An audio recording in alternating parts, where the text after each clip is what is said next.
I would say that if the left don't deal with problems like this, and we've seen this exactly in Germany, with real problems like this, that, oh, it's too ugly, too hard, too sensitive, then people they don't like will take that same issue and deal with it in ways they may not like.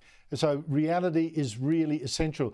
But Caroline, I'm hearing Will, but then when I hear him say what the Liberals should have done, I'm saying yeah, but I know that Peter Dutton would have been kicked to pieces by the media had he done half of that. And isn't that part of the problem too? It's not just the Liberals, it's the space they're allowed by the media.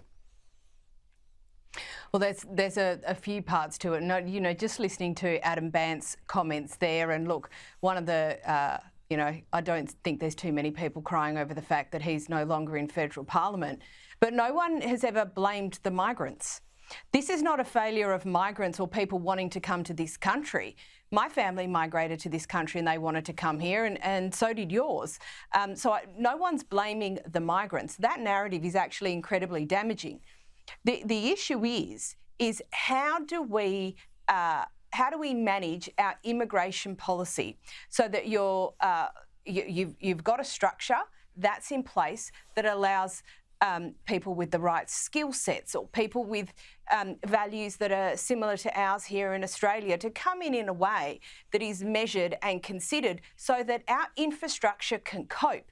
Because like you showed that picture of the skyline in Melbourne, and that's obviously a huge number of buildings that have gone up in a 20-year period, which is a really short period of time.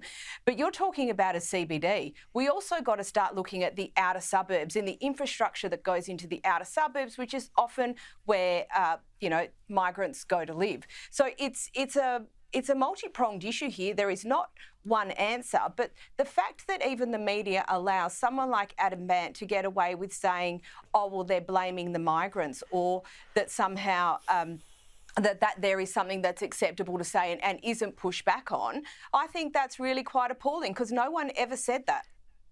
Andrew, can I pick up here? Andrew, can I pick up here? Because I didn't hear John Howard whinging about Kerry O'Brien at the ABC when apparently Kerry O'Brien had views that were disagreeable to him. I didn't hear Tony Abbott whinging about the media much. I certainly don't hear about Donald Trump whinging about the media. I think this is a cop-out to say that centre-right or conservative politicians don't have an avenue to be able to make their case. I don't think we have good enough centre-right politicians to be able to make a case against a liberal leftist media, which has always been a liberal leftist media since time immemorial. We need better, stronger, more courageous politicians. I don't think the argument is, well, the ABC isn't giving us a fair go. They've never given us a fair go, and we need to find better politicians to be able to make a better argument against them. There's a lot in that, although I must point out that Donald Trump does complain a lot about the media, well, the hate media, the lying media, the this media, whatever. This morning, Caroline, Governor-General Sam Mostyn, she's a friend of the Prime Minister, Anthony Albanese. He's got long, close ties to Labor, lots of Labor friends. She swore in Anthony Albanese's new ministers and then took a selfie of herself with them all, like she was a bit of a fangirl, or they were all friends together at a moment she wanted to celebrate and capture in a photo album. Is this actually inappropriate for a Governor-General who's meant to be apolitical? I thought that was extraordinary this morning, and interestingly, I did happen to have the TV on, and Laura Jays was with Andrew Clennell and Trudy, and they were all a little shocked, all a little aghast that it actually happened. That there is a really serious role. That is a really serious role. And I thought that level of informality, like for me personally, I think that there was inappropriate and probably should have been avoided.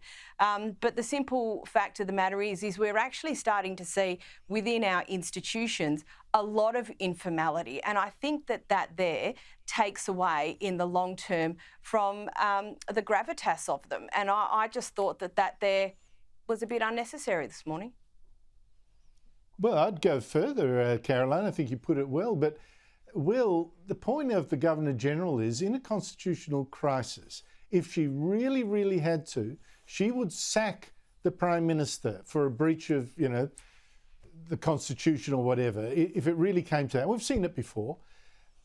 Do you really see from that picture that she would do that to Anthony Albanese? Yeah, I'd go further than informality. I'd say childish, and I'd say mediocre. And I would extend on what I was saying before, Andrew. I think in Australia we are accepting mediocrity. Albanese is a mediocrity. Everyone watching this show knows it. I think in their heart of hearts, everyone knew that Dutton was a mediocrity. I think we are starting to just accept mediocre in this country. And the Governor General should be the one person with the gravitas as the King's representative in this country. I think this is a small but important reminder for this country that we need to start demanding better from our leaders, because at the moment we're not, and as a result of that, we're getting really, really substandard people who are leading us today. Caroline Di Russo, Will Kingston, thank you very much to you both.